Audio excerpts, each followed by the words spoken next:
मोहित, नारायणगढ़ की इक्वेशन इस बार क्या है, जनता के मुद्दे क्या है और मतदान का फिलहाल क्या हाल है?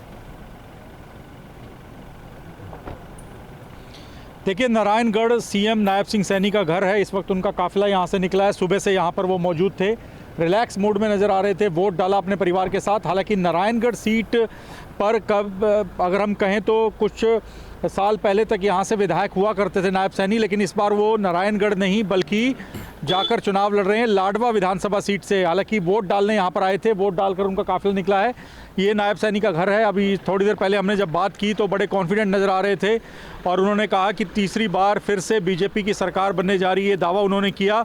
और फिलहाल वो अपने विधानसभा क्षेत्र लाडवा, जहां से वो चुनाव लड़ रहे हैं, वहां पर जा रहे हैं। वहां से वो लोगों से मिलेंगे, बूथों पर जाकर चेक करेंगे किस तरह का मतदान हो रहा है।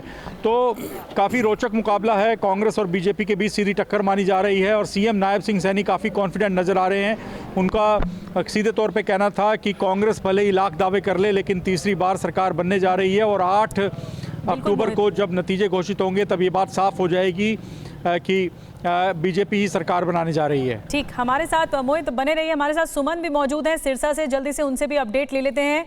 और सिरसा सीट में 5 विधानसभा सीट आती हैं यहाँ पर और कई प्रत्याशी यहाँ पर भी है, 60 से ज़्यादा प्रत्याशी यहाँ पर भी है। सुमन, इन चुनावों में आम आदमी पार्टी और बीजेपी है जिन्होंने कोई गठबंधन नहीं किया, बाकी सभी पार्टियों का गठबंधन है।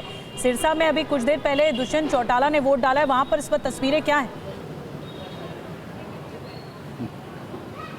देखिए, मैं बाल भवन पोलिंग बूथ पे था, दुष्यंत चौटाला वोट डालने, और उन्होंने साफ कहा कि रीजनल पार्टी ही ओरिजिनल पार्टी है और इस बार जो क्षेत्रीय पार्टी है उनकी सरकार बनाने में बेहद अहम भूमिका होगी। लेकिन अब मैं जिस पोलिंग बूथ पे मौजूद हूँ, ये परशुराम चौक है सिरसा का, और यहाँ आपसे थोड़ी देर बाद जो सिरसा से सिटिंग विधायक हैं और हरियाणा लोकहित पार्टी के उम्मीदवार हैं गोपाल कांडा, वो मतदान करने के लिए आएंगे। तो ये भी शहर का हाई प्रोफाइल बूथ है और गोपाल कांडा को इनेलो और बसपा गठबंधन भी सपोर्ट कर रही है और बीजेपी के जो उम्मीदवार थे उन्होंने भी एक तरीके से परोक्ष समर्थन दिया, उनका भी नामांकन वापस हुआ। तो सिरसा सीट पर अगर आप देखें तो मुख्य मुकाबला गोपाल कांडा और जो कांग्रेस के विधायक है गोकुल सेतिया उनके बीच में, क्योंकि पिछली बार निर्दलीय चुनाव लड़कर महज 600 वोटों से गोकुल सेतिया गोपाल कांडा से हारे थे। इसके अलावा मैं निधि बता दूं कि 2-3 और विधानसभा सीट है सिरसा का जो हाई प्रोफाइल है, यही रानिया विधानसभा सीट है जहां दादा पोते के बीच मुकाबला है। रंजीत चौटाला और अभय चौटाला के बेटे अर्जुन चौटाला के बीच में मुकाबला है। एलनाबाद सीट पे अभय चौटाला खुद चुनावी मैदान में है। लेकिन इन सबके बीच निधि सबसे बड़ा सवाल यह है कि सिरसा की जनता के मन में क्या चल रहा है और वो कौन से मुद्दे हैं जिन मुद्दों के आधार पर सिरसा की जनता वोट कर रही है। कुछ मतदाता हमारे साथ आ चुके हैं, आप सब वोट करके आ गए। जल्दी से आप लोगों से पूछ लेते हैं, सिरसा सीट इस बार बहुत हाई प्रोफाइल सीट है, सबकी नजर है, वो कौन से मुद्दे हैं जिन मुद्दों पर आप वोट करके आई हैं आज? सर, सिरसा का विकास अच्छा हो और सिरसा में बहुत सी कमी है, कहीं सफाई नहीं है, बच्चों को प्रॉब्लम होती है बारिश के दिनों में, गली गली पानी भरता है, बच्चों को बहुत ज़्यादा दिक्कत होती है, हमें भी दिक्कत होती है। साफ सफाई और ड्रेनेज सिस्टम। एक युवा मतदाता भी है, दिखाइए आप वोट डाल के आए, क्या किस मुद्दे पे वोट किया? सर, ये मेरा फर्स्ट टाइम था, मैं फर्स्ट टाइम वोट करके आया हूँ। यस सर, और मेरे वोट दे काफ़ी अच्छा लगा है। और सर, मैं सिरसा की डेवलपमेंट के लिए और रोड इंफ्रास्ट्रक्चर के लिए, डेवलपमेंट में बेसिकली डेवलपमेंट के लिए ही वोट डाल के आऊँ। सिरसा का विकास एक बड़ा मुद्दा है जिसको लेकर मतदाता आज पोलिंग बूथ पर पहुंच रहे हैं। अभिजीत ठाकुर के पास चलेंगे, हिसार से हमारे साथ जुड़े हुए। हिसार विधानसभा की बात करें अभिजीत, तो क्या बीजेपी तीसरी बार यानी हैट्रिक लगा पाएगी? एक बड़ा सवाल है हिसार को लेकर, बड़े मुद्दे इस बार क्या हैं हिसार में, और तस्वीरें भी दिखाइए, मतदान कैसा हो रहा है?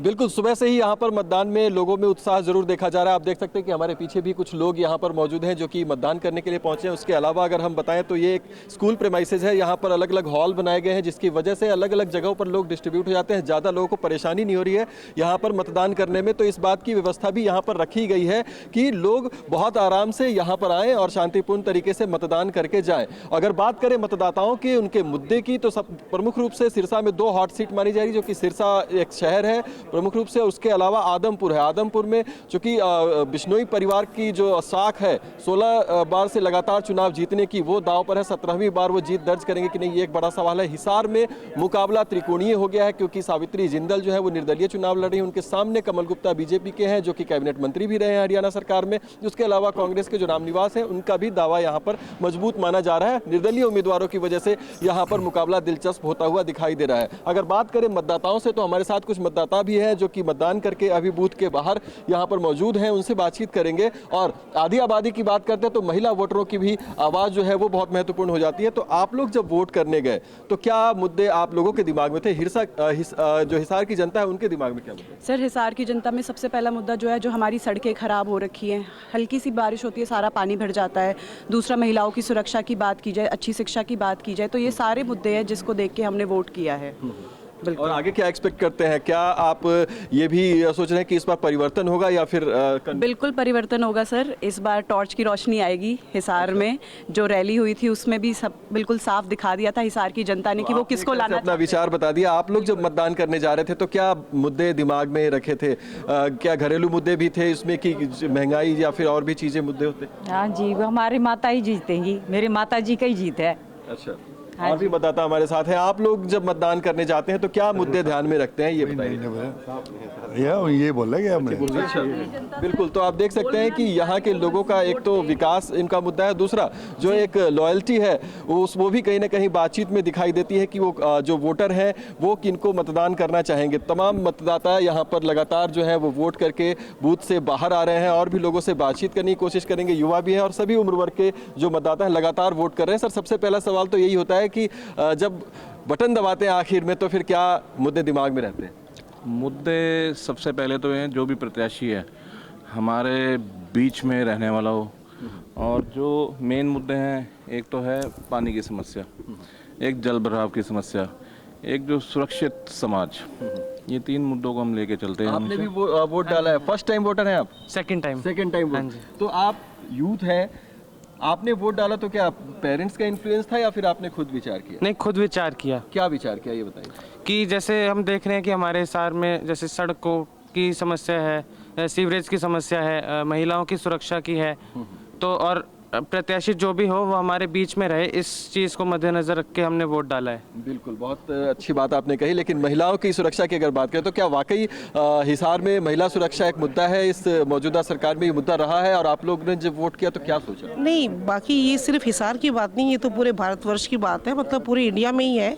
तो सिर्फ महिलाओं की सुरक्षा को तो मद्देनजर रखा ही है, उसके अलावा एक ऐसे प्रत्याशी को वोट दिया जो सिर्फ बातों से ना काम चलाए, जो कहा गया है उसको पूरा करे। तो महिलाओं की मांगे क्या है?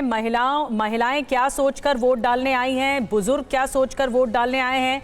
तमाम लोगों से बातचीत कर रहे हैं। अभिजीत एक जो वोटर वहां पर पहुंचा है, उन्होंने अपने मुद्दे भी बताए हैं और अब देखना होगा कि क्या होता है हरियाणा का भविष्य, क्योंकि आज 90 विधानसभा सीटों का जो भविष्य है वो ईवीएम में कैद हो जाएगा। बहुत बहुत शुक्रिया आप तमाम सहयोगियों का, अलग अलग जगह से हमें इस वक्त अपडेट बताने के लिए। इस वक्त क्या माहौल है वहां पर और वोटिंग चल रही है।